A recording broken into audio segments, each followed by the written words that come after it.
Power Up Gaming, the only destination you need for retro video games, consoles, and accessories. Want access to exclusive specials? Like us on Facebook. Okay, thanks for tuning in. We have a PS3 backwards compatible system that we're going to be working on here. And I've done previous work on this in the past. We've done a reball on this one, and we're just going to be doing a PS3 Laser replacement. So this one's come to us. Basically, it's freezing in game, and the customer's had to turn off the system, turn it back on, and then when he does that, it's actually not reading the disk at all at that point, and that points directly at the laser.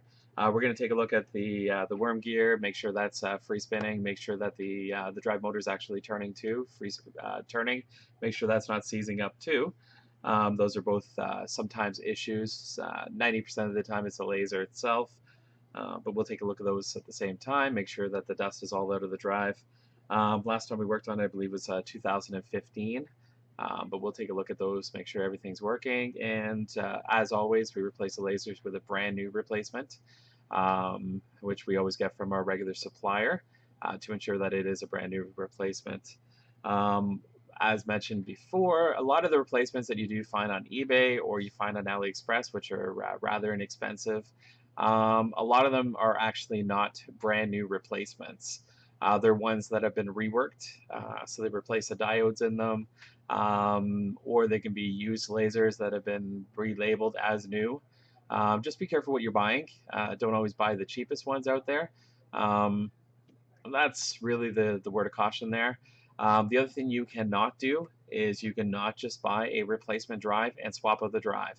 If you do have a working drive that you feel confident in the longevity of the drive, maybe it hasn't been used that much, maybe it's reading perfectly, you can actually swap out the drive, but what you have to do is actually take the drive board off the existing drive in the system and swap the drive board from the existing drive onto the replacement drive. The drive board is married to the processors on the motherboard of your current system. So if you don't do that, it won't actually play the disc. Yeah, so that's an important factor. So in this case, we're going to get started here. The first thing we need to do is actually just, and actually we'll go to the bench shot here. So the first thing we need to do is, in this case, is actually just pull off our existing warranty sticker that we stuck on. So backwards compatible. Number one question is, how do we tell if it's backwards compatible to play PS2 systems? One interesting fact is all PS3 systems will play PS1 titles. That's all PS3 systems will play PS1 titles. Only select ones will actually play PS2 titles. The way to tell is two important factors. Number one is 4 USB ports at the front. Number two, it'll either have all nice shiny chrome finish on it or solid black. The first edition of the PS3 system is a shiny black finish all the way across the system. That was the first model. It didn't have a Wi-Fi card in it, so it was only a wired connection, but it was all black finish. That one is also backwards compatible. It was the first model that was released. It did not have a Wi-Fi card in it. Did have the 4 USB ports on it, but that one is backwards compatible. There is also the ones that are not backwards compatible is the fat model here, has 2 USB ports only, does not have the media card reader on here, and is like a flat gray paint on here. And then the PS3 here, or the PlayStation 3, is a matte gray. That is non-backwards compatible. It will not play PS2 titles. There is also 2 different models of this system that is backwards compatible to the PS2. I don't have the details as far as which one's better than the other. One of them has hardware emulation. It's basically all the hardware of a PS2 system packed into the system here. The other one is software emulation. Apparently one's supposed to be better than the other as far as the emulation goes. One does a better job with less lag, less glitchiness. I've never currently experienced any issues with playing PS2 titles on a PS3 system. I do it quite regularly with multiple different systems. of the PS3 systems. Never experienced a problem. I've never heard customers really bitch and complain about playing PS2 systems on either one of the systems. So based on my experience, I would say either one plays PS2 titles very, very well. It's not an issue for me. But other people will tell you that one plays one better than the other. So first thing is, after you get the warranty sticker off, there's a little plug here. Just want to pull that out. And then in here is a Torx 8 security bit. I tend to, once I take out the Torx 8, I put a regular, oh my, regular, I'm sorry, I'm having a complete brain fart today. A regular Phillips screw in there to replace the Torx 8, because the Torx 8s are a pain in the ass to get out all the time, especially in this spot here. So this one has been worked on before, so it'll have the regular Phillips in there, and I'm just going to take that out. But if yours has the original Torx 8, we do sell the Torx 8 screwdriver, which is this guy right here. It's a Torx 8 security bit, so it has the little hole in the middle. A regular Torx 8 will not take it out. It will actually, if you're extremely careful and you get it perfectly positioned with a lot of pressure and you just turn it very, very slightly. In some cases you can get it out. You do risk stripping it. But it will in some cases get it out depending on how sharp your edges are of the Torx 8. But I have seen it take it out. Best thing to do is just get one of the Torx 8 bits. It's actually the exact same screwdriver that you use on Xbox 360 controllers to take out the screws on the Xbox 360 controllers. So anyways, the cover at that point just slides off and up. And I'm just going to re-angle the camera here back a bit. Like I said, I tend to hold it off the desk. Okay. From here, the backwards compatible systems actually have 2 extra screws holding the media card reader to the top. So we'll take those off, and actually, I'm going to switch screwdrivers. Oh, got my good one there. A little bit easier. Oh, and these ones don't have the media card screws in there. You can put them back. You don't have to. The media card screws usually go right into there, into these slots here. Whether you put them back or not doesn't make much of a difference. It holds it in place, but realistically, the top sandwiches the media card reader in place. It doesn't move around at all. The media card reader is actually just in there, and it's sandwiched in nicely with or without those screws.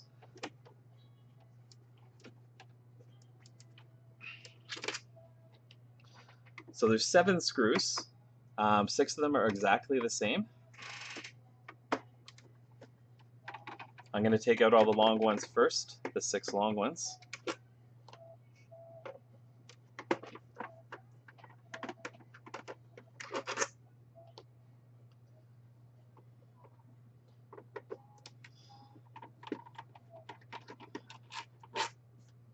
And this one over here is actually the short one, just in this corner here.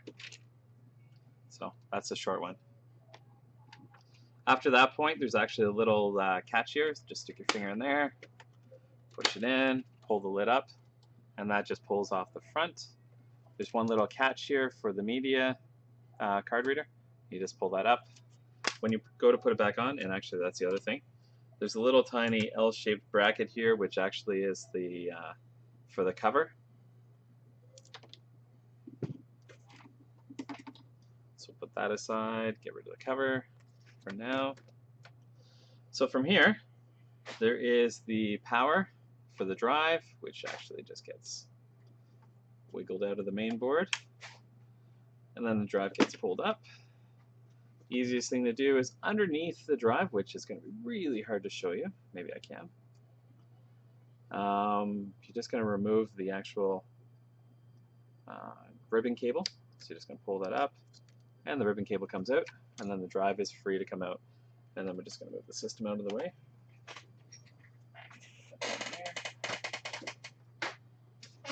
Okay, and then we have the actual drive here.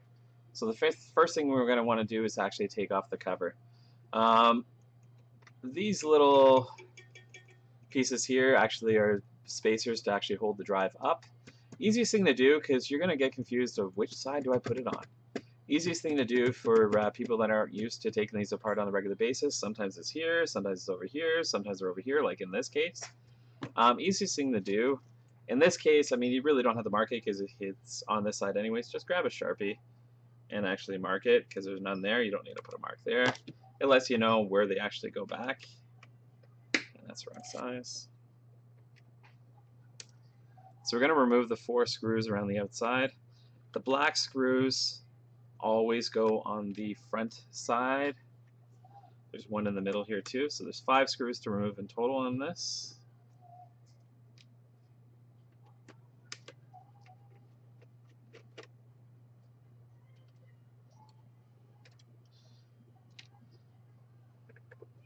Silver screws go on the back side, which is the ones I'm taking off right now, so away from the drive board. This drive board does not need to come off unless you're swapping the drive. As mentioned at the very beginning of the video, if you are swapping the drive for a replacement drive and you're confident in this replacement drive, this is the part that comes off. So you would basically take the replacement drive that you're going to put into the system, take off that drive, throw it out, or the drive board, throw it out so you don't confuse it with this one here. The other thing you can do is put a big X on that drive board, meaning don't use this one. With this drive out, grab this drive board, put a big check mark to say this is the drive board I actually do need, so you don't confuse the two. And then take out this drive board, swap it onto that drive itself, and you're good to go. The one thing I will warn you about is this little tiny bugger of a cable down here. This is actually the sensor for detecting when the disk actually slides into the drive. So there's a little tiny light sensor that sits just inside the actual drive itself. And there's 2 little tiny wires. There's a little red and black cable here, which is for the sensor itself. And when the disk goes in, the drive says, there's a disk going into the drive, and it actually starts the loading mechanism. This cable here is extremely easy to bust off. The easiest thing to do is kind of lightly wiggle it back and forwards until it actually comes out, just like that, and it's extremely hard to get it back in. So just be really, really careful that you're not yanking on it to get it out if you're actually changing off the drive board. For the laser, we don't actually need to take it off, but we do need to be careful even when we're changing the laser, and I'll show you that in a minute, that we don't bust that off. So yeah, that's just a little bit of side note, but we don't need to worry about that right now. So we've taken out the 5 screws, and we're just going to flip this over. So from the back of the drive, just where this is, a little bit of anchorage, we're going to wiggle it up, and we just slide it forward because there's these little hinges here. We're going to slide it forward and up, and that comes off. Let's slide that aside. From here, and great, the customer actually has a game in there, which is annoying enough. Okay, so I didn't check that ahead of time. What you're going to want to do is actually turn on the system and make sure there's no game in there. The issue with having a game in there is this. We need to open up the system, and when I open up the drive itself, the issue is that the top of the drive is actually going to reset to having no game in it. But the drive below is actually going to not reset to not having a game in there, and the top half and the bottom half are actually not going to align properly. You can actually override that by resetting the bottom, by actually removing a gear spacer and actually resetting the bottom of the drive, but that's going to be a little bit too complex for putting into a video, and just another headache I don't want to have to deal with right now, especially when shooting a video. So the easiest thing I can possibly do is actually pop this back into the system, turn on the system, eject the disk, and it'll reset itself, and then we're starting from square one. So I'm going to do that quick, and I won't stop the video or anything. I'll show you how I quickly do that. That's something I should have done ahead of time, but this is live, so.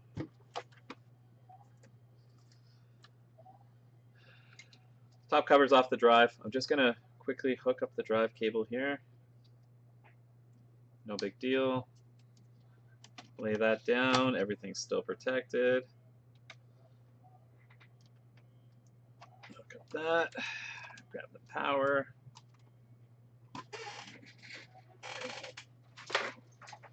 That's the power cable. If it's not hooked up to my airline, that would be great. Turn it on. And you can't really see that in the video, I apologize. But we're just hitting the eject button, pulling that disc out. And we'll put that disc aside. No big deal. Okay.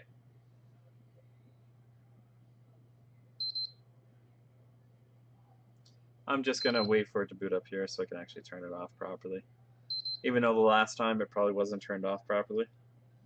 I hate turning on off the system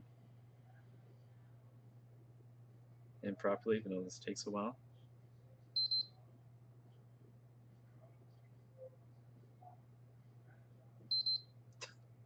And a while means a while. Oh, come on.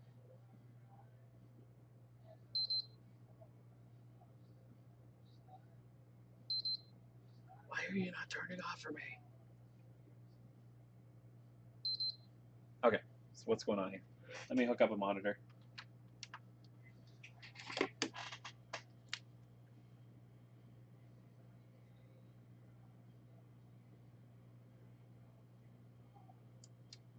Oh, look at that. I think it was actually trying to do an update or something, which is the reason why it wasn't turning off for me. So it's probably a good thing I didn't turn it off, because it actually, as soon as I hooked up the video cable, it actually turned on automatically. So anyways, back to square one. System's off, drive is ejected, or the disk is ejected. We'll pull the drive cable again. Don't need to show that to you again. Put the system aside.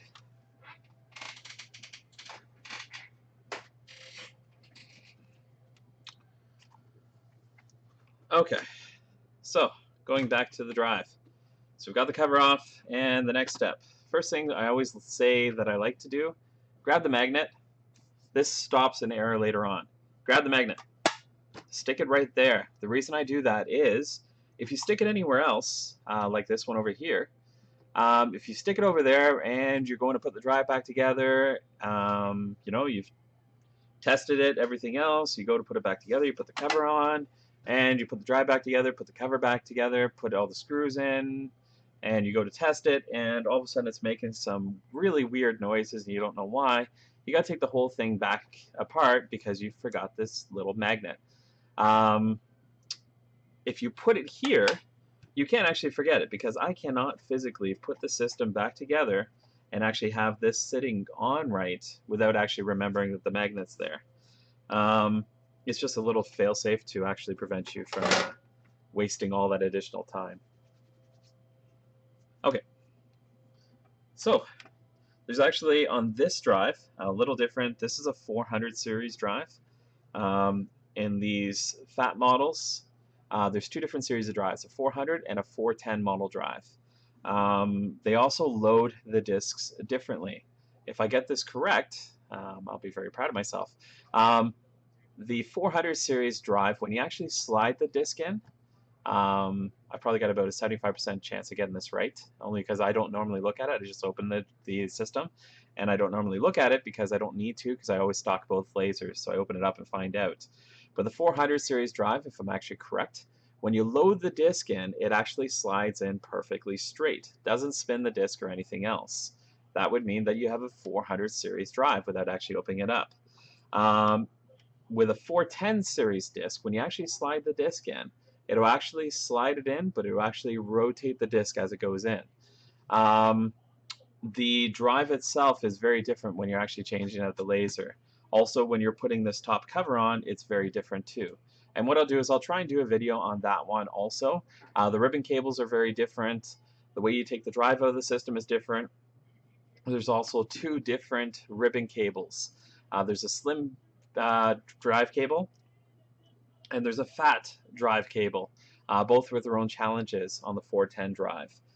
There's also different lengths. Some of the drive cables actually go underneath the motherboard, and some of them go to the side of the drive board.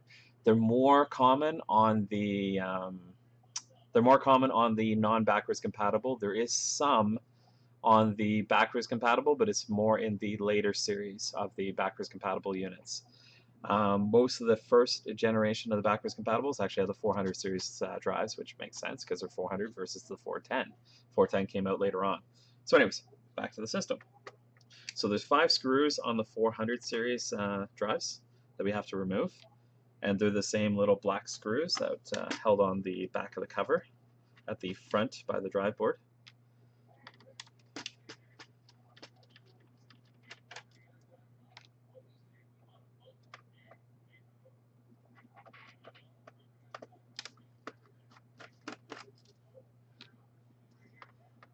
Now, how many of these lasers have I probably replaced in the last 4 years since we opened?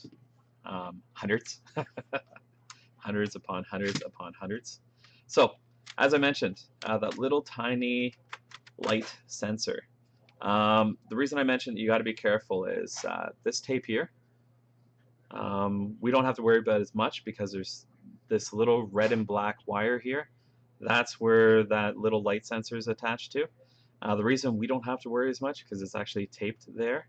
So we don't have to worry about pulling as much. What we just have to be careful of is when you're flipping it over, that you're not pulling on it too much. It is very small wires. This is the actual light sensor here. So if I flip that upside down, and I guess, so the little light sensor is actually right there. So the board is there, and the little sensor is right here. So as a disk passes through this, the sensor actually notices that the disk is there and actually sends a signal to the drive board to actually start the loading mechanism to turn to actually load in the disk. So that's the part you got to be careful of. If that sensor is gone, then nothing will actually start loading the disk. So just be careful of that. And if your system is not loading a disk at all, if it's not recognizing the disk, that could be a problem. Or it could be a problem with the ribbon cable or many other things, but that could be one of them. I've only come across in the last 4 years a few systems that actually had a problem with that sensor. And I did stock the parts, but I've only gone through a few of them, so I don't even have the light sensors. I can just pull it off an old drive if I needed one. It's that few and far between. Okay, so now that we have it stripped down, we do have full access to the laser here. What I tend to do is just actually, this is the motor for spinning the disc. What you want to see is just free spin here, and that the motor is nice and tight. There's no kind of wiggle to it, and that is free spinning. The worm gear here, once we get the laser out, we'll actually take a look and make sure that it's free moves, that there's no pivot points or no hard turning to it. This is an original laser. As you can tell, there's actually tape across holding the connector down tightly. So I can tell you that that is absolutely the original. It doesn't mean that if yours doesn't have the tape that it's not the original, but the originals are the only ones that actually had tape on them. So if I do see the tape, I know it is absolutely an original. When you have no nails, it makes it hard to take the tape off. So if you have the tape, you got to take the tape off first. And then pull up the ribbon cable. Pop out that. Okay, so from here, what you're going to want to do is the part that actually has the white connector is attached to the worm gear is the side that you want to work on. And what you're going to do is there's 2 black screws here, one over on this side and one on the back side of this rail. You want to take those off, and then the little metal pieces that are holding the rail, let's see if I can zoom in a bit for you. Okay. So this metal piece here holds this metal bar in place, and this metal piece here holds this bar in place. So what you want to do is kind of lift it up to take it off. And in this one, lift it up to take it out. I know it's hard to show it in the video. And then from there, you're just going to lift that up and that slides right out like that. Okay. So I've already got the other laser already set up with the arm and everything else. When you actually buy a laser replacement, what you're going to want to do is just slide this off and undo the one screw there, and then load that screw and the white piece onto the replacement laser. I've already, as soon as I get my lasers, my 400 lasers, I already get it all ready and get it all ready to put into the new unit. So I've already got that ready, so we'll grab this laser and we'll end up put it in the recycling bin there. Grab the new one.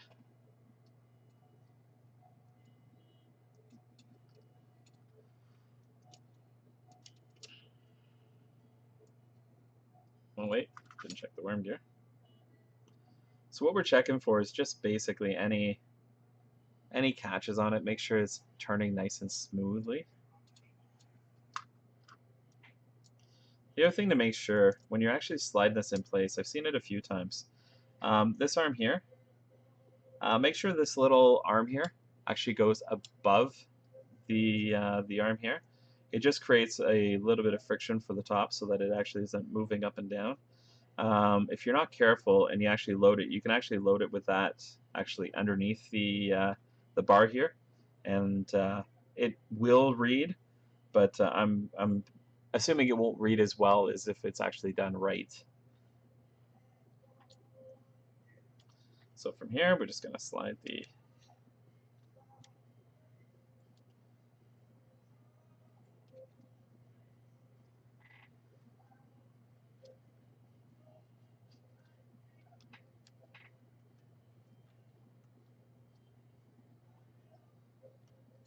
that doesn't seem to be in far enough. Trying to do everything on camera is annoying sometimes, because I would have normally turned this sideways. Okay, so that's in place. So the next thing we need to do is get these little arms in. So these arms can only go on one way. If you put it over here, it definitely looks wrong. So you can only put it on one way. The easiest way to do it is to kind of get it lined up. Actually, I should probably have the light on. This will light up the desk here a little better for you. Unfortunately, it kind of washes out the face camera a bit. I'm going to get a top-mounted LED light for my desk. We'll try and get this angled a little better. That's a little better anyways. Okay, so you're going to want to try and kind of push it down so it actually locks into place. One way you can do it is actually get the screws and put the screw in the hole a little bit and give it a few turns. And once you get it in for a few turns, you can kind of wiggle it into position like that, and it kind of clicked. And then screw it down. And it should lock into place like that. I think that's the easiest way for new guys to do it.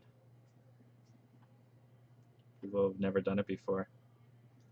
So again, kind of get it into position somewhat so you can actually get the screw into the hole. Give the screw a few screws and then kind of wiggle it into position. And then screw it down and it should lock into position. That's going to be the easiest way for people that have never done this before. The other thing you're going to want to do is kind of slide the laser back and forth, make sure that it's sliding nice, sliding smooth, making sure that nothing's binding on it. And then from here, you're just going to slide the whole drive mechanism back in place, making sure that it actually feels good, that it's actually sitting flat, that you're not pushing on anything, that all the gears are actually meshing properly. And then we're going to grab those 5 screws. So after we get these 5 screws in, we're going to put it into the system for a test run before we put it all back together, just to make sure that the laser that we did put in there is actually working. You know, 99% of the time, this is all we have to do. Put in for a test run, and you know the laser's now working 100%. It's not freezing. Everything's perfect. you know, that extra 1%, there's something else going on with the system. In this situation, it wasn't necessarily that the customer is having issues with it not reading all the time. You know, every single time the customer puts this game in, it's not coming up saying that it can't read the game. In this situation, the customer is having problems with it freezing, and then after it's freezing, it's not reading the game when he goes to put the game in again. So it's almost like it's when the system warms up, it's having a harder time to actually read it. That to me means that it is the laser, but it could be something else. It could be something for the first time ever, even though I've worked on hundreds and hundreds of these systems, it could be something completely different than what I'm used to seeing. And actually, since I'm here anyways, I'm going to put these extra screws in because I'm pretty confident I know what it is. But usually, as soon as I say that, it's usually something else. I wouldn't need to put on the top cover normally. I could have tested it without this top cover on there. And actually, notice what I said before. Black screws go to the front. I just put one of the gray screws at the front here. It will go together without following that. You can use the gray screws at the front, the black screws at the back, but the black screws at the back are kind of long. They go in a little too far, so. Nice thing is, that black mark tells me that the clippy thing, the spacer, goes on this side, not the other side.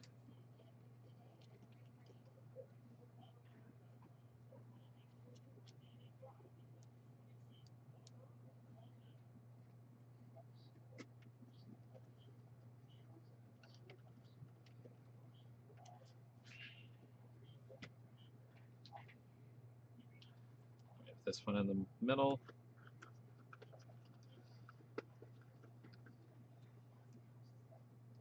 So the one thing I didn't ask the customer is when he's actually playing the game and it actually freezes is how long does he actually have to play the game for before it actually freezes? It's important information, especially when we're going to be bench testing the system afterwards. But what I'm going to do is I have a PS3 disc that I tend to use for testing purposes. And the reason I use it is because it's scratched to hell. And we use it for when we get PS3 systems in that are coming in for trade. If a PS3 system has no issues reading this disc, I can tell you that the laser is in very good condition. Whereas the customer's disc that was brought to us, that was the system, or the disc that came out of the system, is in really, really nice shape. No scratches, no fingerprints, except for the one I put on it, taking it out. Yeah, it's in really nice shape. So it's not a good test disc for testing a laser's ability. So we'll pull the system up here. We'll put the drive in the system. So putting the drive in, and actually I'll zoom out here, opposite of how you put it in, obviously. What you want to do is line up the ribbon cable, which is going to be very hard to get on camera.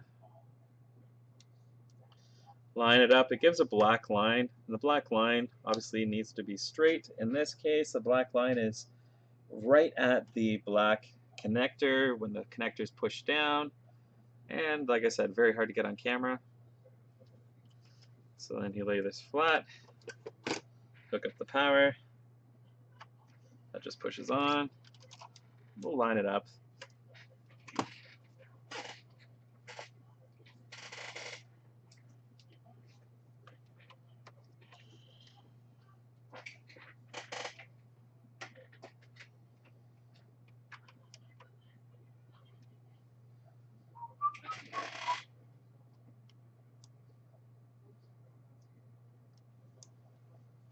Okay.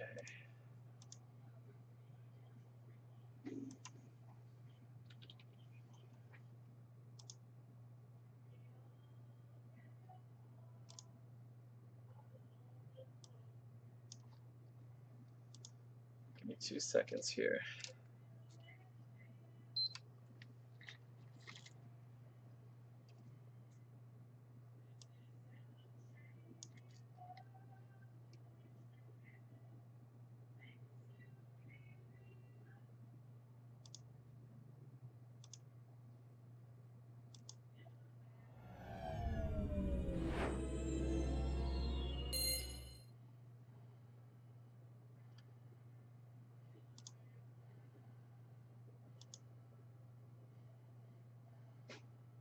That's not showing a source.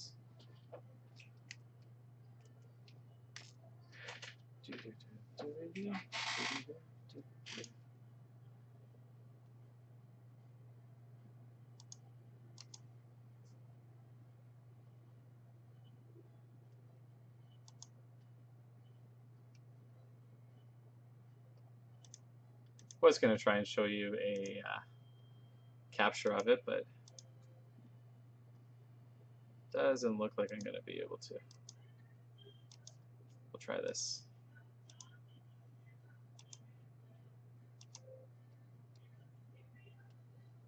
Nope. Okay.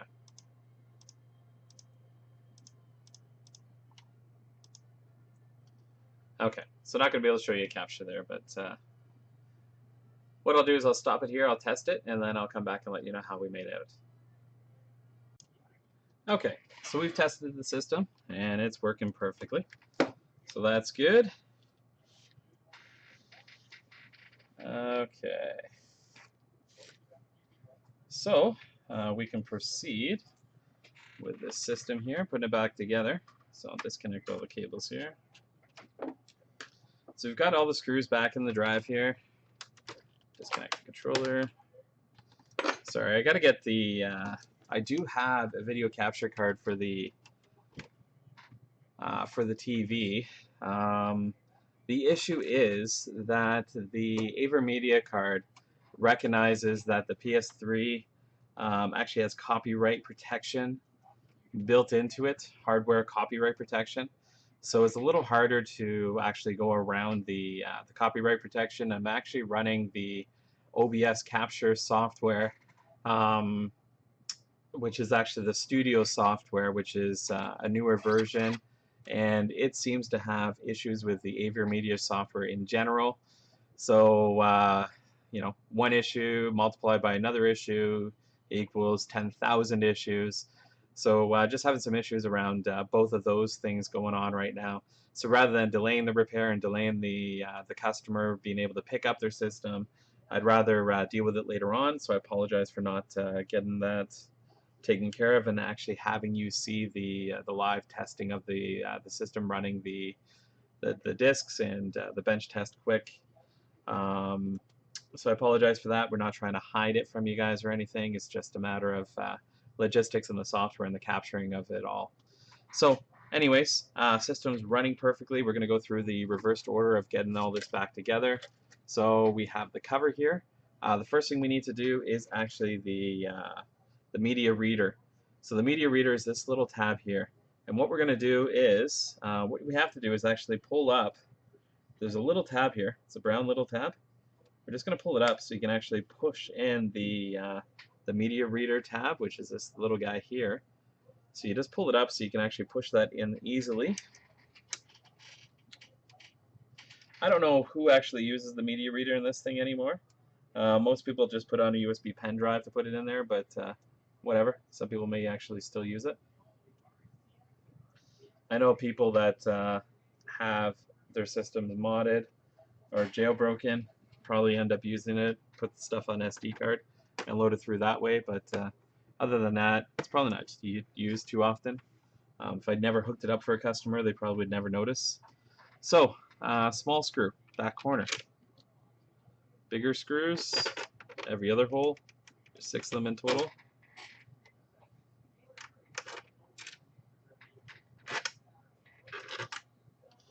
And which one did I forget? Okay, so we got those ones on there. Going into plastic, so you just have to get it tight, but not too tight. I guess I never talk about how tight to actually get things. If you're going into metal, you can get things a little tighter. There's really no reason to get it tight. As long as things aren't flapping around, that's as tight as you need to ever get anything on consoles. There's no reason to over tight it. It's not like you're working on an automotive that your tire's going to fall off and fly down the highway. You never have to torque anything very tight. When I'm using my power screwdriver, it has tightness settings. It can be used as a drill. I do use it as a drill for drilling out different things. Its main purpose is a screwdriver. It is not a drill. But for the most part, I turn up the tightness when I'm taking out things, but when I'm putting things in, it's down to the lowest setting. I don't want it really tight. For the most part, I'm going into plastic. So the one thing I didn't talk about is this little L-shaped bracket. See how this one's a little bent? You can actually straighten it out a little bit. This is not the right screwdriver. This kind of thing. This isn't even the right screwdriver either, but it'll work. Makes it a little easier to get it into position. Okay, so it should look a little bit more like that. When you get it into position, this is the number one thing. Most of the people that open it up don't get it in the right position. You're going to be putting it in like that. Let's see if I can get it zoomed in. Still give it. There we go. Okay, so you're going to be putting it in like that. So it actually slides nicely into position. And the screw goes in there. The way it actually works is this is the cover here. So the screw goes through, grabs onto that, and hooks it into place. And because the screw goes through here and grabs onto it, the cover actually doesn't slide up because of all these little tabby things that are all over the cover. So it holds it in place. That's all the cover does. It just holds it in place, makes it look nice, makes it look finished. Yeah. Most people put this thing in wrong. That's the right way. So we're just going to finish this off. This is the top part. Again, at this point, you can change out this screw for a regular Phillips screw. Just a nice tight thread Phillips screw to go into this one. If you're going into plastic, on PS3 systems, there's two types of screws. There's a fine thread and a coarse thread. The coarse thread is when you're going into plastic. The fine thread is when you're going into anything metal. So when you're taking apart the systems, don't get the two confused. When you're going into plastic, it's the coarse thread. So the threads are far apart. When you're going into metal, it's the fine threads. So when you're going into that, we're going into the metal bracket, so it's a fine threading. If you go the other way around, you end up stripping it, or you won't get it through all the way, and you'll have a very, very hard time trying to get that screw out again if you end up stripping it at that point. And then we'll just put our warranty sticker on it, and we'll call the customer back. So that's the end of that one. Any comments, questions? Please leave it at the end of the message or at the end of in the comment section here or on Facebook or wherever you want, and I'll do my best in actually answering the questions. Thanks for watching. Please subscribe. We'll have a lot more videos coming up, and yeah, that's it. Thanks.